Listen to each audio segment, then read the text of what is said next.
あの日以来、私たちはすべてのものを失った。安全に生きるための基本である空気、水、季節ごとの山や畑からの恵み、放射能のない清流、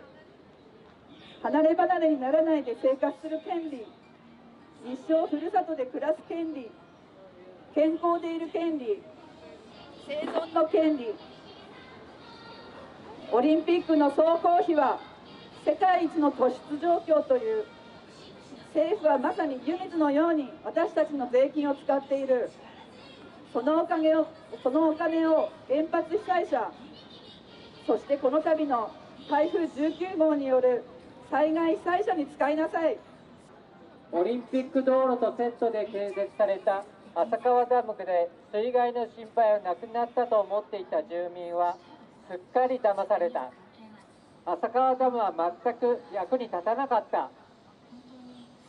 長野オリンピックで使った1兆5000億以上の一部で浅川と千曲川の合流地点の下流の狭窄部を広げるなど洪水対策をすれば今回の被害はなかった。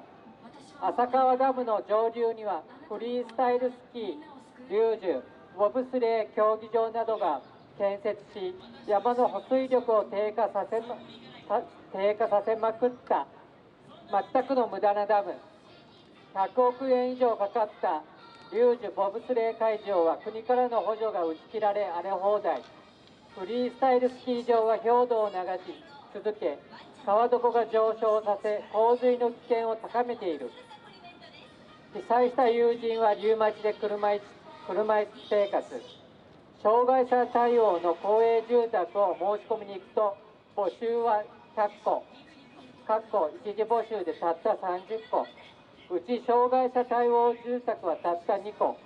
来月10日までは介護施設、家具も電化製品もほとんど使えなくなり、今後の生活に不安を抱えている。こんな800キロも北でいろんなものが壊され、何もない場所にも柵が取り付けられて2020の文字が踊っています。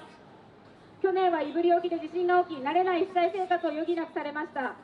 311で北関東から東北の人々は被爆や日々の暮らしの変化を東京の都合によって隠されてきました。復興するためのシナリオは北海道にも引き継がれ、頑張れ北海道キャンペーンが始まりました。ガスも電気もないくせに何もというのが一瞬で板についたのです。スーパーもコンビニも品不足で棚が全部空でした。震災後にたまたま仕事で東京に行ったら、来年は北海道が品薄になるから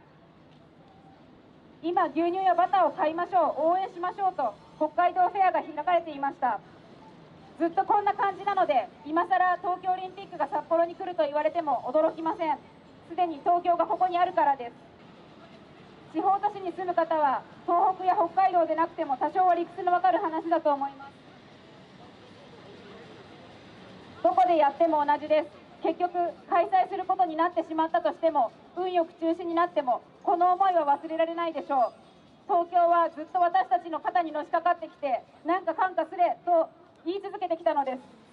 ハンゴリンという立場を取っていない人とも話し合わなければいけないことです。